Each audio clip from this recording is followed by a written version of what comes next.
Hi, welcome to my channel. I am Amber Campbell, a freelance editor and indie author. My first book came out in September. It's called The Ones. It's a collection of poetry.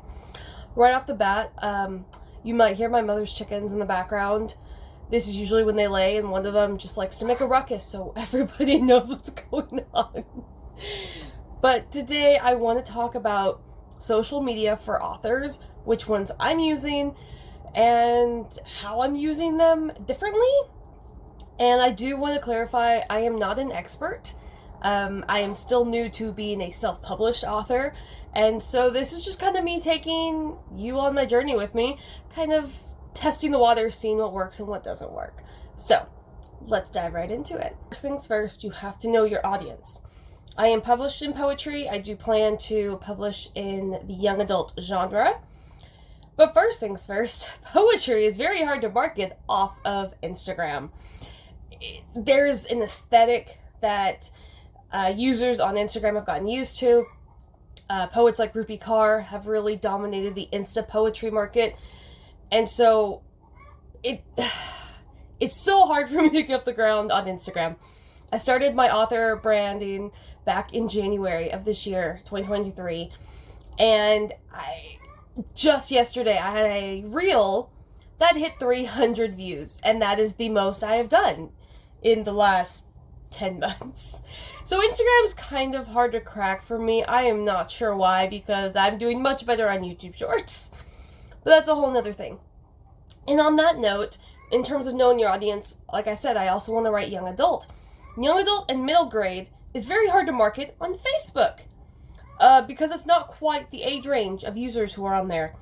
Fantasy romance dominates on TikTok because it's spicy or adventurous, and you can really pull people in with a hook in the first 3 to 5 seconds, which is ideal. I think you should even do it probably before the 5-second mark, honestly. And short videos perform better on marketing for YouTube than long form. Hence how my channel is set up. My long form videos are for other authors or editors or anybody who's just curious about self-publishing. But if you look at my YouTube shorts, it's just marketing. I am trying to reach readers who would be interested in my poetry collection. And so it's just, you've got to learn there's a word for this. Anyway, learn the rhythm of whatever platform that you're using. And my last one was LinkedIn, because I am on LinkedIn. But you're not going to market your fiction or your poetry on LinkedIn. I don't even try. All I do is market my YouTube, hoping to reach other, again, authors and editors, and bring them onto my YouTube platform and take them off LinkedIn.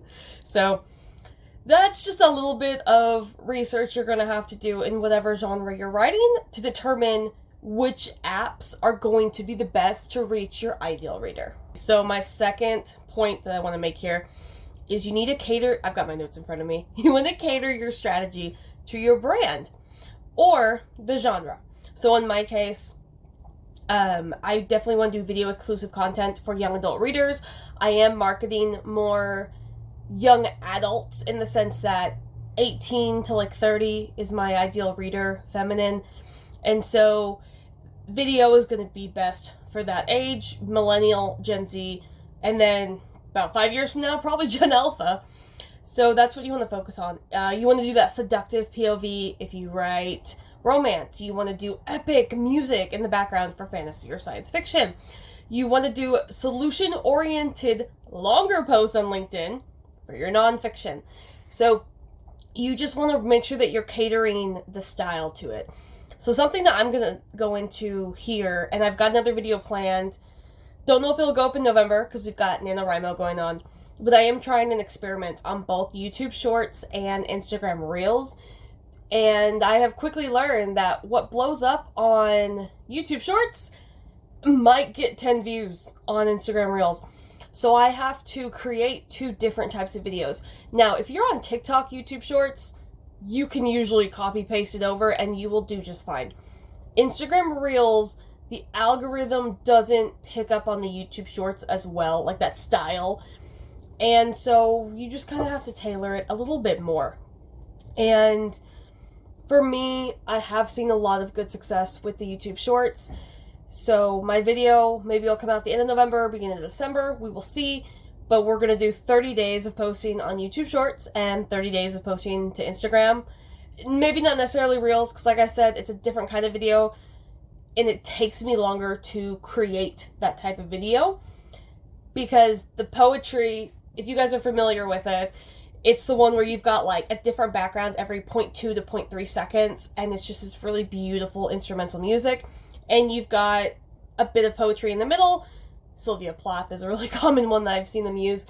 But creating that video takes me a good 15 minutes because I make them all in Canva. So that way all I have to do is upload it to Instagram.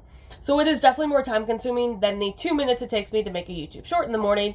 Get that out there, hit anywhere from 300 to 2,000 viewers, and at least I know that I'm continuously marketing on that platform.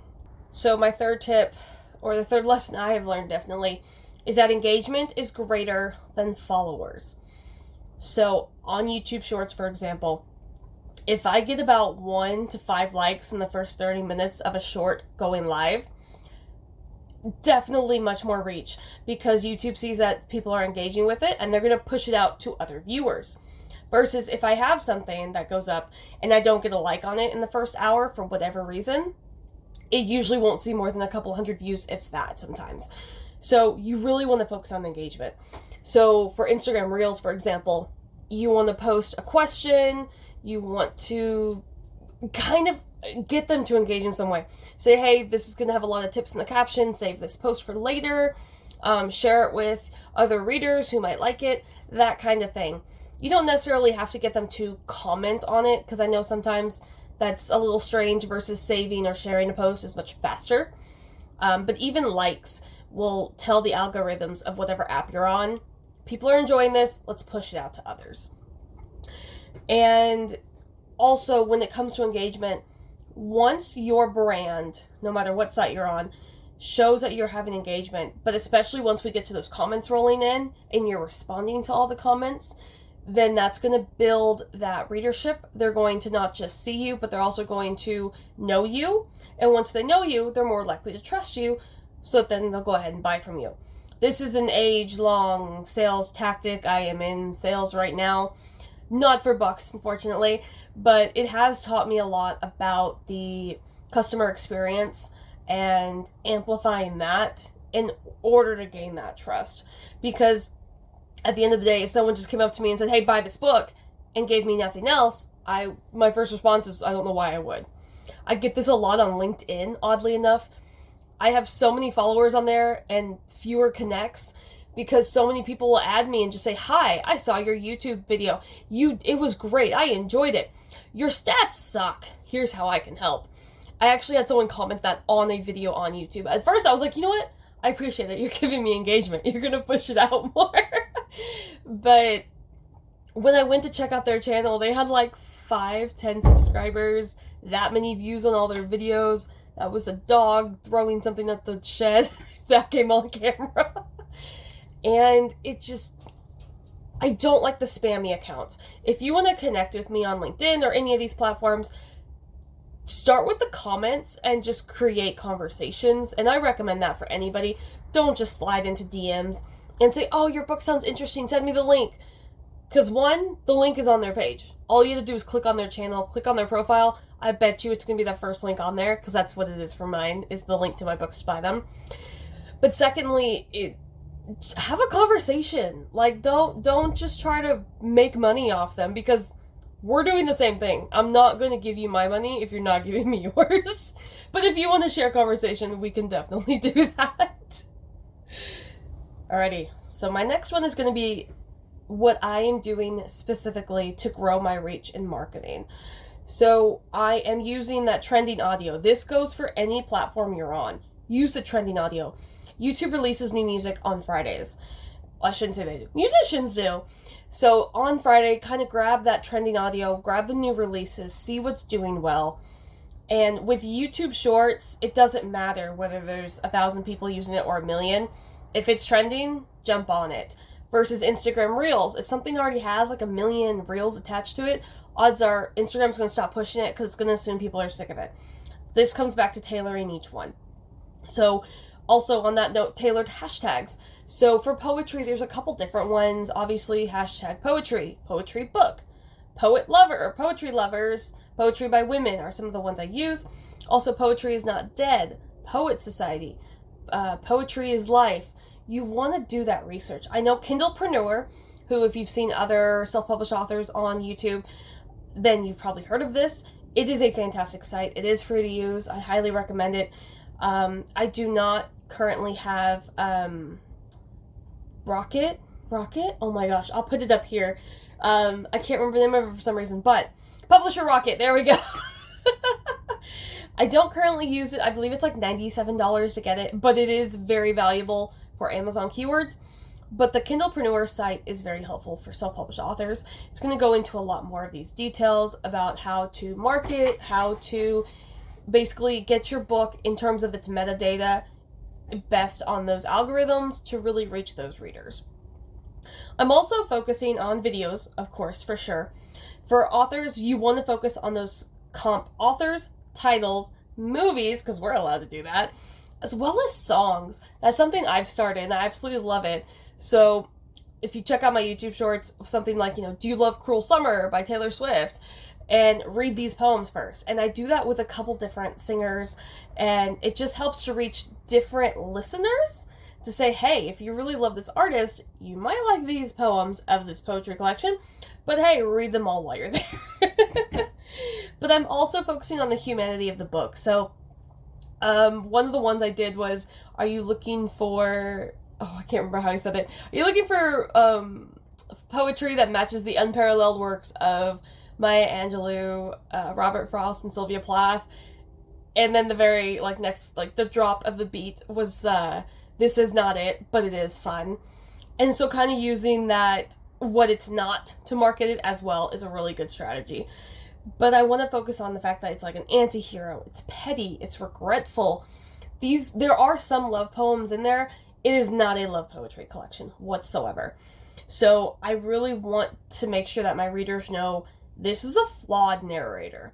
This is not somebody who just wants to write about the pretty things in life. This is going to go deep for some of them, so be prepared. But then it's going to be really fun and petty, and I think we all need a little bit of that once we're in our 30s, because for most of us women, we've probably been the good girl, and now it's like, it didn't get us anywhere, so now we're going to be ourselves. And so, on that note, I do plan to spend, like I said, at least 1 month on YouTube Shorts, posting every day, at least 1 month on Instagram, posting every day. I don't know if I'll do Reels every day, like I said, but I have been consistently posting, and have seen pretty much zero growth from Instagram, versus I had a video go viral. I say viral on YouTube Shorts. It had like 3,000 views. Not viral at all. But for me, with my little tiny subscriber count, I thought that was great. And it ended up, I actually sold a book over in the UK, which I know was from the YouTube Short, because I don't know anybody in the UK. So that was really exciting to see.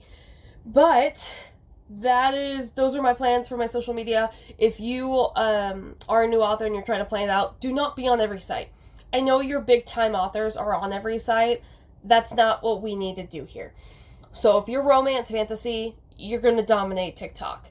If you're poetry, you're going to dominate Instagram. If you're young adult, TikTok, YouTube Shorts, things like that. If you're nonfiction, you should probably just stick with LinkedIn, but you'll have a really good audience there. So it's just about knowing what you're doing.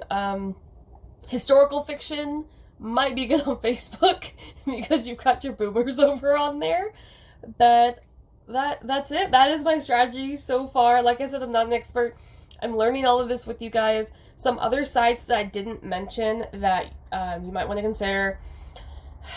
Twitter X, whichever you like to call it, is slowly dying on the book front, I will say. So back in 2015, I was really big on Twitter. That was back when I was in my traditionally published days, and I was, going that route, learning everything there. They're all gone. They're all on Instagram. Okay, they're really not there anymore. They might still have their profiles up. They're hardly active. Pinterest, which I am still learning, And I'm trying to figure out how to use that for book marketing. If anybody has tips, you can leave them down below. I would appreciate it because, quite frankly, I have no idea what to do on Pinterest. I've tried, got nowhere. I think I got like 1 or 2 views on a post, and I can't figure it out. I don't know how you would do that for an author. But that said, thank you so much for being here with me as we traverse my marketing journey. If you enjoyed this video, please like, comment, share, subscribe, all the clicky button things, and join me next Friday for another video. Next Friday should be not the start of NaNoWriMo. I might finally do my Preptober. I still haven't done the video for it, but we'll see what happens. But as always, thank you for joining me. I hope you have a wonderful week, and I will see you next time.